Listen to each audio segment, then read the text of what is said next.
안녕하세요, 스텔라입니다. 안녕하세요. 영양학 박사 클라라입니다. 오늘은 클라라 박사님을 모시고 겨울 다이어트에 대해서 얘기를 나눠보려고 하는데요. 박사님, 혹시 거꾸로 식사법에 대해서 들어보신 적 있으신가요? 예, 들어봤어요. 그렇다면 이 말대로 거꾸로 식사법은 어떤 다이어트인가요? 거꾸로 식사법은요, 식이섬유소를 먼저 먹고 단백질을 먹고 그 다음에 탄수화물을 먹는 순서예요. 보통 한국 사람들이 밥부터 그쵸. 드잖아요. 그 다음에 국 먹고 메인 요리를 갖다가 그 다음에 남을 이렇게 반찬으로 가는데 그거를 거꾸로 하는 거죠. 식이섬유소 먹고 단백질 먹고 이제 탄수화물로 갈 때 벌써 배가 불러요. 그러면 이렇게 탄수화물과 단백질만 잔뜩 먹고 야채를 안 먹게 된단 말이에요. 그러면 혈당도 오르고 그 다음에 지방도 훨씬 더 많이 섭취하게 되니까 이걸 거꾸로 해서 그것을 낮추는 것이 거꾸로 다이어트라고 하는데 제가 영양 교육을 하거나 영양 상담을 진행했을 때 이 거꾸로 다이어트를 얘기를 해드리고요. 이제 매일매일 체중이 얼마고 그 다음에 내가 몇 시간 잠을 자고 물을 얼만큼 먹고 혈압이나 혈당 같은 것들 어느 정도인지 이렇게 쭉 쓰다 보면요. 정말 많이 예를 들어서 뭐 한 달에 한 3kg 정도 그렇게 빼갖고 오시는 분들이 굉장히 많으세요. 그러면 이렇게 따로 먹는 건 괜찮은데 뭐 볶음밥이라든지 한 그릇에 있는 거는 그럼 어떻게 먹어야 되는 거예요? 거꾸로 다이어트를 할 때는요. 그런 건 좀 자제를 하셔야 돼요. 자제를? 카레, 짜장밥 뭐 이런 거, 덮밥 이런 네. 거는 그냥 다 섞여 있기 때문에 그런 거 좀 자제를 하셔야 돼요. 그렇구나. 거꾸로 식사법이 어떤 거에 도움이 되나요? 저는 주로 어떤 분들한테 권장을 해주냐면요. 이제 살을 빼고 싶으신 분들, 그 다음에 당뇨가 있으신 분들, 특히 이제 고지혈증이 있으신 분들이 요걸 하면서 많이 혈당이라던가 콜레스테롤 레벨이라던가 그런 부분에서 굉장히 효과를 많이 보고 있어요. 그러면 보통 저희가 여름에 다이어트를 많이 하잖아요. 그렇죠. 근데 겨울 다이어트가 여름 다이어트보다 더 효과적이다 이렇게 기사를 봤는데 어떤 이유에서 겨울 다이어트가 더 효과가 있는 건가요? 답변부터 먼저 드리면요. 겨울에는 체온이 낮아지니까 이 체온이 너무 낮아지면 안 되기 때문에 우리가 기초대사율을 높이게 돼요. 기초대사를 높이면 우리가 가지고 있던 지방도 좀 더 많이 태우고요. 체지방도 빠지고 그 다음에 열량을 더 많이 소모하죠. 그렇기 때문에 평소에 내가 갖고 있던 기초대사율이 올리면서 체중 감량 효과가 있는 거예요. 기초대사율이 올라가는 요 틈을 타서 조금만 운동을 해주시면 다이어트 효과가 굉장히 크게 나올 수 있죠.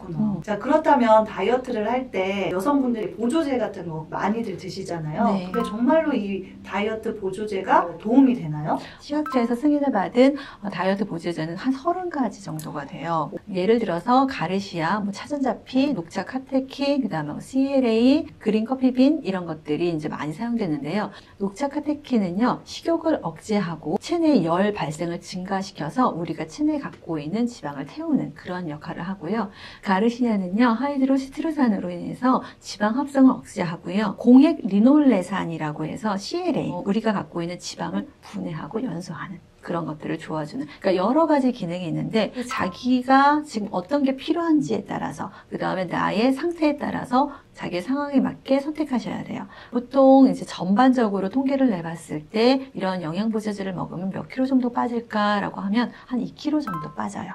이걸 드시면서 같이 운동을 하고 그 다음에 아까 말씀드렸던 거꾸로 식사법 같은 거, 그 다음에 포션을 줄이는 그런 노력을 하시면 훨씬 더 많이 효과가 있죠. 그러면 얼마나 적게 먹어야 다이어트에 효과가 있나요? 간단하게 말씀을 드리면요. 안전하게 다이어트를 하는 방법은 내가 필요한 하루 열량의 500kcal 정도를 줄이시면 체중 감소가 일어날 수 있어요. 여자는 1000에서 1200, 남자는 1200에서 1500kcal는 드시면서 나머지 열량을 운동으로 해주시는 게 훨씬 더 도움이 됩니다. 그렇구나. 근데 제가 20대 때는 다이어트를 하면 바로바로 이렇게 효과가 나왔는데 이게 40대가 지나고 나서는 정말 몸무게 변화가 너무 없는 거예요. 그래서 이거 포기해야 되나? 막 이런 경우가 많은데 이렇게 아무리 노력을 해도 체중의 변화가 안 일어나는 건 또 왜 그런 거예요? 나이가 들어서 그래요. 정말 속상하네요. 예. 우리가 폐경기가 되면 뭐 에스트로겐도 안 나오고요, 프로게스테론도 안 나오잖아요. 예, 그러면서 여태까지 내 몸을 유지해줬던 것들이 갑자기 빠른 속도로 체지방, 특히 복부 지방이 이렇게 날씬하다가 앞이 이렇게 나오는 그런 상태를 볼 수가 있는데요. 신진대사가 너무 느려지기 때문에 그래요. 그래서 내가 예전만큼 살을 빼려면 그거의 2배 이상은 노력을 해주셔야 되는 거고요. 그리고 이제 특히 하얀 밀가루를 많이 드시는 빵이나 과자나 이런 거를 먹으면요, 염증세포가 훨씬 더 많아지고요. 또 다이어트를 방해하는 질병들이 있어요. 예를 들어서 갑상선 기능 저하증, 다난성 난소증후군, 이런 질병이 있으실 때는요, 갑자기 너무 극심한 다이어트를 하는 것들도 인체에 굉장히 안 좋습니다. 그리고 생각보다 체중은 굉장히 천천히 줄어들어요. 근데 사람들은 일주일 다이어트 했는데 왜 효과가 없어? 이렇게 얘기하시는데요. 정말 천천히 주니까 그거 인내심을 가지고 꾸준히 포기하지 말고 하셔야 되는 거고요. 또 어떤 분들은 물 섭취를 너무 안 해요. 지방 연소에는 물이 필요하거든요. 그러니까 물도 충분히 드셔야 되겠고, 또 하나 이제 잠이 부족하거나 스트레스가 엄청 많을 때도 마찬가지로 살이 잘 안 빠져요. 지방 연소가 잘 안 되고요. 이제 내가 어떤 약을 복용하느냐에 따라서도 다를 수가 있기 때문에 내가 살이 이렇게 다이어트를 하는데 안 빠지지라고 하면 먹고 있는 약하고 관련이 되어 있는지 한번 체크를 해보시는 게 좋습니다. 그럼 오늘 저희에게 추천해 주실 수 있는 영양제는 어떤 것들이 있나요? 제가 3가지를 가지고 왔는데요. 첫 번째는요, 디톡스 앤 콜론이라고 되어 있어요. 우리가 다이어트를 할 땐 우리 몸을 깨끗하게 하는 게 먼저잖아요. 지방까지 가기 전에 일단 내가 갖고 있는 불순물을 빼야 되는 거죠. 말 그대로 해독을 하고 그다음 장을 깨끗하게 비우는 게 첫 번째. 예. 근데 여기엔 지금 5가지 유효 성분들이 들어있어요.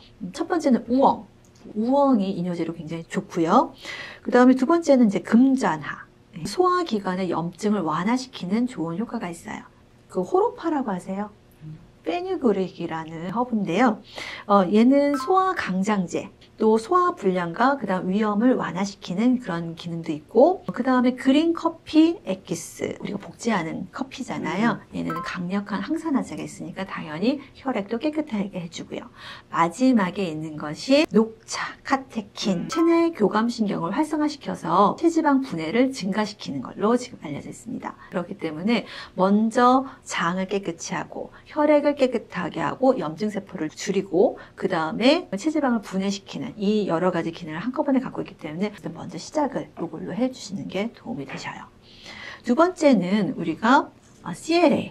잘 모르겠는데 그냥 다불포화 오메가6라고 보시면 돼요. 네. 보통 CLA는요, 육류나 또는 유제품 같은 데 굉장히 많이 있는데요. 보통 이렇게 제품으로 만드는 건 홍화씨나 해바라기씨에서 수출해서 만들어요. 근데 얘는 지금 홍화씨에서부터 수출해서 만든 것이고요. CLA는요, 지방산화를 촉진시키고요. 체지방을 감소해주는 기능이 가장 강력하죠. 근데 보통 우리가 그러면 지방을 분해하고 열량을 소모한다는데 근육까지 태우는 건 아니에요 라고 하는데, 얘는 지방은 태우되 근육은 건드리지 않아요. 예, 그러니까 근육은 유지하면서 지방만 골라서 태우는 그런 작용이기 때문에 훨씬 더 좋겠죠. 그리고 마지막에 있는 애플사이다 비니거. 애플사이다 비니거는 식욕을 억제하는 데 도움을 많이 줘요. 애플사이다 비니거는 이제 산이잖아요. 예, 그러다 보니까 소화를 굉장히 촉진시키고요. 당을 조절하는 기능이 있어요. 식초에는 아제트산이 굉장히 많은데 아제트산이 혈당을 조절하고 쓰이는 데 도움을 많이 주고요. 식욕 억제랑 그 다음에 신진대사를 속도를 빠르게 해요. 먹고 싶지도 않게 하고 들어온 것들은 빨리빨리 대사하게 도와주니까 얘네들이 같이 있으면서 효과가 같이 어우러져서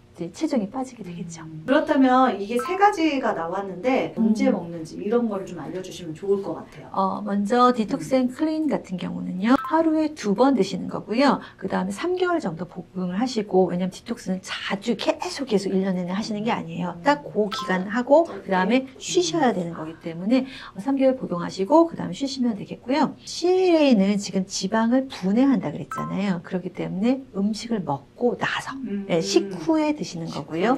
2캡슐을 하루에 2번 드시는 거기 때문에 보통 아침이나 점심, 식후에 드시는 게 훨씬 더 좋으세요. 혹시 이제 소화가 잘 안 되시는 분들이 있으세요. 뭐 설사라던가 복통이라던가 위염이라던가 이런 것들이 있으신 분들은 CLA가 좀 부담스러울 수 있기 때문에 그런 분들은 좀 주의하시고요. 심혈관 질환이나 대사증후군이 있으신 분들도 좀 주의하시기 바랍니다.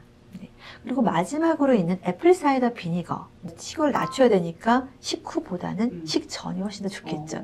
자기 전에는 드시지 마세요. 이걸 먹고 자면 이제 위가 이제 이게 산이다 보니까 불편할 수 있고요. 또 위가 약하신 분은 역류성 식도염 같이 이렇게 올라오실 수가 있기 때문에 아침, 점심, 식전에 드시고 그 다음에 밥을 먹으시는 게 도움이 됩니다.